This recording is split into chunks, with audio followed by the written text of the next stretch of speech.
I'm happy to announce that I finished my latest book, Quilling Lowercase Letters. It's written in the same format as my previous book, Quilling Letters, so I've done all the measuring for you. For this book, I'll be showing how to outline the letters, so make sure to subscribe to my channel and follow along. If you're new to my channel and want to try quilling a letter, you can visit my blog to download both the uppercase and lowercase a in PDF format. You'll find all the links below in the notes. I sometimes get asked why I'm providing my book in a digital download and not as a printed book. It's a great question. In all my tutorials in this series, I'm asking you to trace, cut, enlarge, reduce pages. So can you imagine mutilating a printed book like that? As for how to fill in the letters, please watch my previous videos for a variety of ideas. This artwork is on the cover of my new book. And if you look closely, you'll see that the blossoms are all slightly different sizes. That's because I didn't use a pre-measured strip.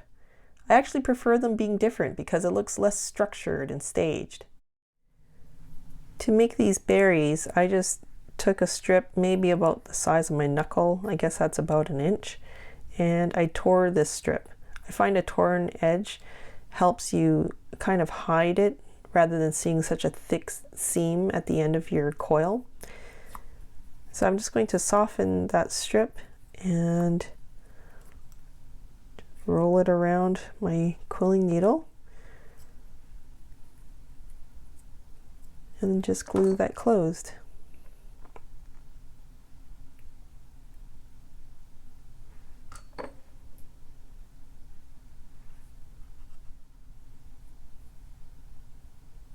And then I just take a look at the space that I have, and for something like this I just look at, you know, how long of a strip do I want that to be, and in this case I do want a blunt cut edge, so I'll trim that end.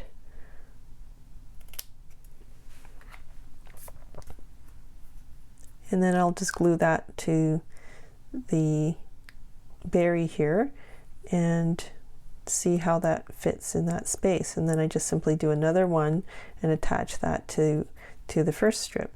And I'll do all the berry parts first and then, you know, check and measure against the space that I'm going to be putting it in, and if I need to adjust anything I take it up and re-snip it and put it back in, and just, you know, check out these proportions to make sure that it's going to fit in that space the way I want.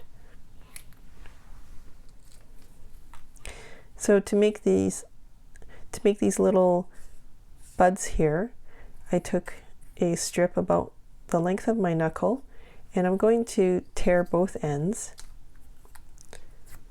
soften the strip, and then I'm going to rub right in the middle. So when I rub, what that's going to do is cause just that portion to curve a lot more than the rest of the areas.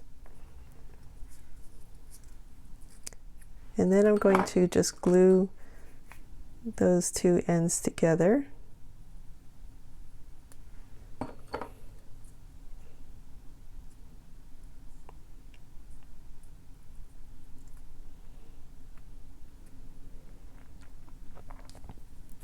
And then I'm going to take maybe double that length and do something similar, just soften it up.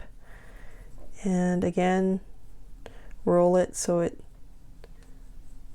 takes on that same shape. Now where it's different here is I'm just going to soften in the opposite direction, just on the ends. So you can see what kind of shape that's going to make now. And then I will always test it against the one that I've already made before I start gluing. So I want to adjust this bud to however I need it to be. And if I want, like, you can change the shape of this bud just by pushing the bottom end and it becomes fatter, or you can make it more skinny just by squishing it a little bit, and that's going to change the look of every one of your blossoms. So try to imagine this before you start gluing it together, just to make sure, is this the ratio that you want? So I want it to be about there.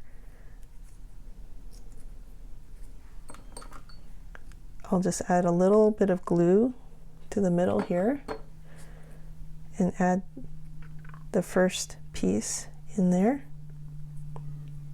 And always bring it back down to your surface just to make sure things are lying flat, because there's nothing worse than trying to glue something in and one piece is tucking up and it's just going to start fighting with you. So then I'm just going to add some glue. You could add it to the middle piece or the ends, whichever you prefer. And just bring those pieces together.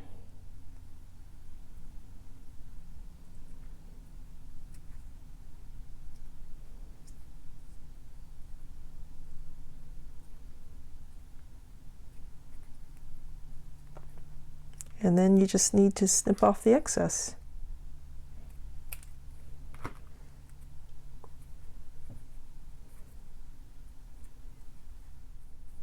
And that's how I created the bud.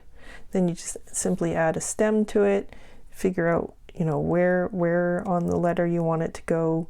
And every letter, every space is going to be a little different. It doesn't matter that this is smaller than the space allowed. I actually like that breathing room, whereas here it's kind of touching the letter C. And it also depends how much structure you want to give around your letter. So in this case, because I felt I didn't need to support it. See these walls? They're kind of on their own. And when you don't have items next to that purple wall, if you can imagine, so this would be a little weaker. So because these leaves are here, I can add a spot of glue here and strengthen it up. So in this case, because it's kind of making this shape, I felt it was strong enough to be on its own, so I didn't need to bring the bud right to the edge. So just play with it and whatever works for you. Now for the leaf that you see here, everywhere, I'm just going to show you how to do that. I generally start with pre-softening all my strips. I just find that the papers are more malleable to work with. So I'm going to fold it in half.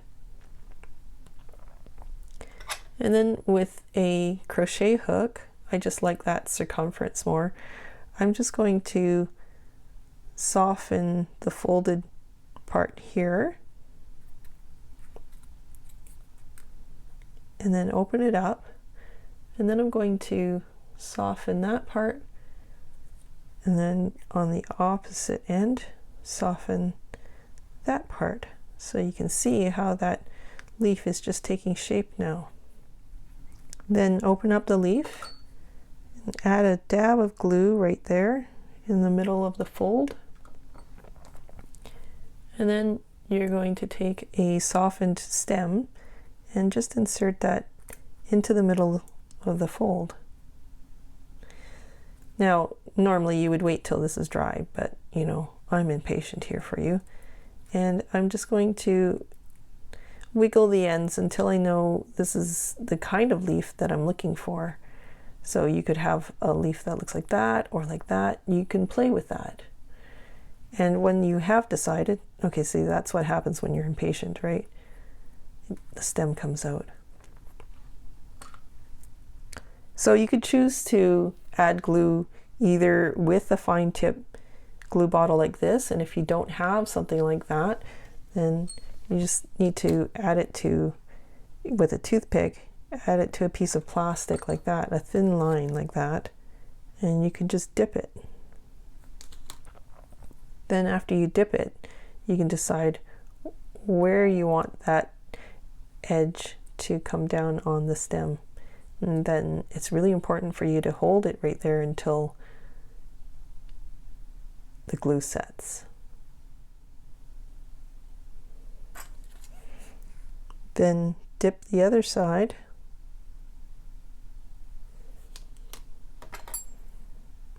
And using a pair of tweezers, I just make it match the opposite end.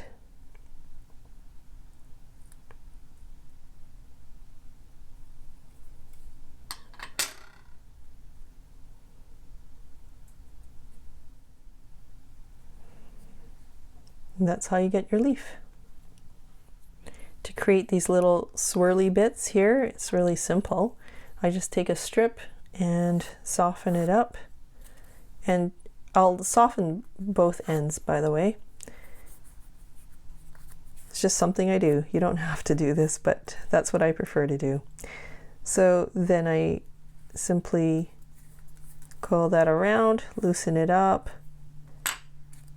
and recoil that by hand. And I find that when I coil it up again by hand, I can control the concentric circles like that. And then I'll soften the opposite end if I want it to go in another direction.